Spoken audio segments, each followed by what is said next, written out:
जय श्री राम मित्रों। कैसे दो बच्चों की मां ने विवादित ढांचे को धराशायी करने में अपनी भूमिका निभाई। वीडियो में अंत तक मेरे साथ बने रहिएगा। मैं रामायण का एक प्रसंग भी आपको सुनाऊंगा। तो ये घटना 6 दिसंबर 1992 की है। जी हाँ, पूरे देश भर से कार सेवक अयोध्या पहुंचे हुए थे और ऐसा लग रहा था जैसे पूरा भारत एक जगह पर इकट्ठा हो गया। पूरा बहुत बड़ा जन सैलाब था और वो पूरा जन सैलाब का बस एक ही उद्देश्य था कि इस ढांचे को, जो मस्जिद है, उसको आज गिराना ही है। इसी उद्देश्य को लेकर सब अपने अपने घर से निकले थे कि विवादित ढांचे को ढहाना ही है और सब लोग तेजी से आगे बढ़ते हैं विवादित ढांचे की तरफ। तब पुलिस को फायरिंग करने का पूरा आदेश था, तो पुलिस आंसू गैस के गोले छोड़ती है और फायरिंग करती है। तो फायरिंग में लोग मरते जाते हैं, लेकिन जिनके अंदर में जुनून था बस वो आगे बढ़ते जाते हैं। उनके अंदर में बस ऐसा उत्साह था कि मतलब आज पुलिस, ऐसा लग रहा था मानो पुलिस की गोली कम पड़ जाएगी, लेकिन गोली खाने वाले सीने कम नहीं पड़ेंगे। तो ये बढ़ते जा रहे थे ढांचे की तरफ। तो उन्हीं के बीच में एक 32 वर्षीय महिला थी जो 2 बच्चे की माँ भी थी और जिसका नाम ललिता सिंह था, जो गया बिहार की रहने वाली थी। वो भी इन कार सेवकों के साथ में ही थी। उसके हाथ में भी एक हथौड़ा था और वह भी इसी उद्देश्य से घर से निकली थी कि विवादित ढांचे को ढहाना ही है, चाहे कुछ भी हो जाए, चाहे इसके लिए मुझे प्राण भी देने पड़े तो तैयार हूँ। तो फिर कुछ लोग जब विवादित ढांचे पर चढ़ जाते हैं, उनके साथ में ये महिला भी ऊपर चढ़ जाती है और उस ढांचे को तोड़ना शुरू करते हैं सब लोग। तब ढांचा जब गिरता है और गिरने के बाद में फिर एक चबूतरा बनाया जाता है। तो रात भर ये महिला भी उनके साथ में ही सेवा में रहती है चबूतरा बनाने के लिए श्री राम जी का। फिर राम जी को वहाँ पर प्रतिष्ठित किया जाता है। तो जब ये महिला यहाँ के लिए, अयोध्या ये सेवा के लिए जब निकली थी, तो विश्व हिंदू परिषद की ये सदस्य थी। तो सबसे पहले इसी ने नाम लिखवाया था अयोध्या में आने के लिए, क्योंकि वहाँ पूछा जा रहा था कि भाई अब इस विवादित ढांचे को ढहाना है, कौन तैयार होगा। तब इसी महिला ने सबसे पहले अपना नाम लिखवाया था। तो दूसरे लोगों ने कहा कि भाई तुम्हारे तो 2 छोटे छोटे बच्चे हैं, तुम वहाँ कैसे जाओगे, तुम रुक जाओ। तो इन्होंने कहा नहीं, बच्चे तो राम जी के हैं और राम ही संभालेंगे, लेकिन मुझे तो राम काज के लिए जाना ही जाना है। तो जब ये तैयार होती है तो इसके पति भी कहते हैं कि मैं भी तुम्हारे साथ में ही चलूँगा। तो दोनों पति पत्नी तैयार हो जाते हैं। फिर ये अपनी माँ से जब विदाई लेती है तो माँ बड़े भावुक होती है और माँ कहती है कि ठीक है बेटी, मैं तुम्हारे बच्चों को संभालूंगी, तुम इनकी चिंता मत करना और मैं भगवान राम जी से यही प्रार्थना करूंगी कि तुम सही सलामत वापस लौट आओ, मैं यही प्रार्थना करूंगी।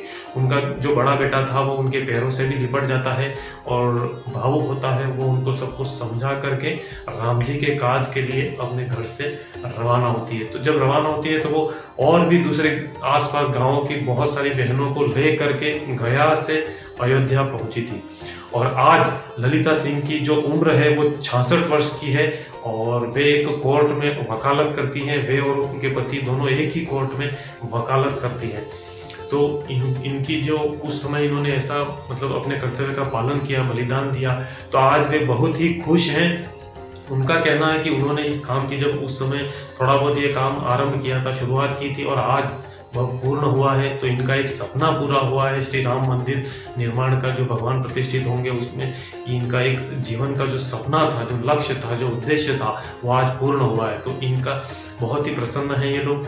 और मैं आपको बताऊंगा श्री राम जी का से जुड़ा हुआ अयोध्या का ये प्रसंग है।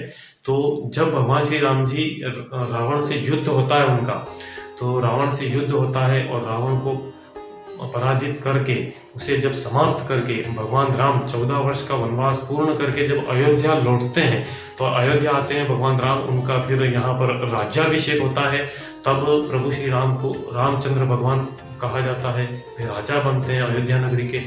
तो उस समय क्या होता था कि जो राजा होते थे वे अपने गुप्तचर प्रजा के अंदर रखते थे, गुप्तचर भेजा करते थे और कभी कभी वे खुद भी वेश बदल करके अपनी प्रजा के बीच में घुमा करते थे। मतलब ये जांच करने के लिए कि प्रजा को कोई तकलीफ तो नहीं है, प्रजा के विचार राजा के प्रति कैसे हैं, उनको कोई कष्ट तो नहीं हो रहा है, ये पूरी जांच करते थे। तो हुआ क्या कि एक गुप्तचर अयोध्या में ही घूम रहा था। तो एक धोबी के घर के पास से जब वो गुजरा तो धोबी अपनी पत्नी को कह रहा था कि मैं वो राजा राम नहीं हूँ जो अपनी पत्नी को किसी पर पुरुष की छाया में लंबे समय तक रहने के बाद भी उसको स्वीकार कर लेता है। तो गुप्तचर फिर भगवान राम के पास में आता है और पहले उनसे क्षमा मांगता है ये बात बताने के लिए। उसके बाद वो बताता है कि एक गुप्तचर ने वो बताता है कि मतलब एक धोबी ने ये मतलब कहा है, तो वो पूरा वाक्य भगवान राम जी को बताता है। तो भगवान राम जी को ये बात जो होती है वो दिल में चुभ जाती है तीर की तरह, और श्री राम पूरी रात सो नहीं पाते हैं। और फिर राम जी सोच विचार करते हैं, इस निर्णय पे पहुंचते हैं कि अगर मेरे राज्य में एक व्यक्ति को भी अगर मेरे प्रति संदेह है, मेरे और मतलब सीता के प्रति संदेह है एक व्यक्ति को भी, तो मेरा राजा होना व्यर्थ है, तो मेरा राज धर्म का कोई अर्थ नहीं है। मेरा कर्तव्य है उसका संदेह, उसका कष्ट दूर करना। तब श्री राम जी निर्णय करते हैं कि मतलब सीता को वन भेजना होगा। फिर वे श्री राम जी माँ सीता के पास में जाते हैं और वे कहते हैं कि तुम मतलब मेरे से कोई वर मांगो, क्या वर मांगोगी। तब माँ सीता उनको कहती है मैं ऋषि मुनियों के चरणों में रहना चाहती हूँ कुछ समय के लिए। तो भगवान श्री राम उनको तथास्तु कह देते हैं। फिर जब लक्ष्मण भरत शत्रुघ्न प्रभु श्री राम जी को दंडवत प्रणाम करने के लिए सुबह सुबह में जब आते हैं, तो उस समय प्रभु श्री राम उनको आज्ञा देते हैं लक्ष्मण को कि जो सीता जी है उनको वन में छोड़ाओ, बस ऐसी आज्ञा दे देते हैं। तो लक्ष्मण जी के भी हाथ पैर कांपते हैं, उनका कंठ मतलब होंठ भी उनके सूख जाते हैं और भय के मारे उनको होता है कि ये ऐसा कैसी आज्ञा दे दी। लेकिन राम जी जो आज्ञा देते थे वो लक्ष्मण जी उसका पूर्णतः पालन करते थे। तो क्योंकि लक्ष्मण जी को पता था कि इसमें कुछ न कुछ रहस्य जरूर होता है। तो भले अभी ऐसी दुखदायी परिस्थिति है, लेकिन भविष्य जो है इसमें कुछ न कुछ रहस्य होता है, ये लक्ष्मण जी को पता था। फिर लक्ष्मण जी जो है वो माँ सीता को रथ में बिठाते हैं और जंगल में ही गंगा किनारे छोड़ करके आ जाते हैं। तब फिर वहाँ माँ सीता कहती है कि यहाँ तो कोई ऋषि मुनि का कोई आश्रम नहीं है। तब लक्ष्मण जी कहते हैं कि मुझे तो यही आज्ञा मिली है आपको यहीं छोड़ने की। फिर लक्ष्मण जी अपने हृदय पे पत्थर रख के वहाँ से निकल आते हैं। तो माँ सीता वहीं पर गंगा किनारे बेहोश भी हो जाती है। और फिर जब वाल्मीकि ऋषि वहीं गंगा से स्नान करके जब उस तरफ आ रहे होते हैं, तो वे देखते हैं सीता जी को, और फिर सीता जी से उनका वार्तालाप चलता है। सीता जी पूरी कहानी वाल्मीकि ऋषि को बताती हैं। तो वाल्मीकि ऋषि जो उस रामायण काल के ऋषि थे, और उन्होंने उस समय वो पूरा माँ सीता उनको पूरे पिता की तरह उनको कहानी बताती है। और जो ऋषि होते हैं वाल्मीकि वो उनको अपने आश्रम में ले आते हैं।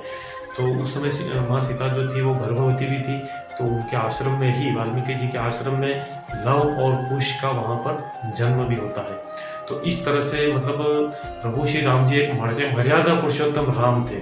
वे अपनी प्रजा के सुख के लिए, प्रजा के हित के लिए वे कुछ भी सर्वस्व त्यागने को तैयार रहते थे। अपने प्राण भी त्यागने को तैयार रहते थे, अपने परिवार, रिश्तेदारों को, संबंधियों को भी त्यागने के लिए तैयार रहते थे, वे अपने राज धर्म का पालन करने के लिए। इसीलिए वे प्रभु श्री राम थे। इसीलिए हम यही मतलब चाहते हैं कि एक ऐसा राम राज्य हो जिसमें प्रजा की जो इच्छा हो वह हो, प्रजा सुखी रहे, संतुष्ट रहे। तो मेरे मित्रों, यह वीडियो आपको कैसा लगा मुझे कमेंट बॉक्स में जरूर बताएं, तथा इस वीडियो को लाइक करें, चैनल को सब्सक्राइब करें, और अपने मित्रों को, पड़ोसियों को, रिश्तेदारों को, व्हाट्सएप एवं फेसबुक के सब ग्रुपों को, सब में यह वीडियो शेयर जरूर करें। यही आपकी राष्ट्र सेवा, श्री राम भक्ति मानी जाएगी। तो मेरे मित्रों, और इसी के साथ आज का ये वीडियो हम समाप्त करते हैं।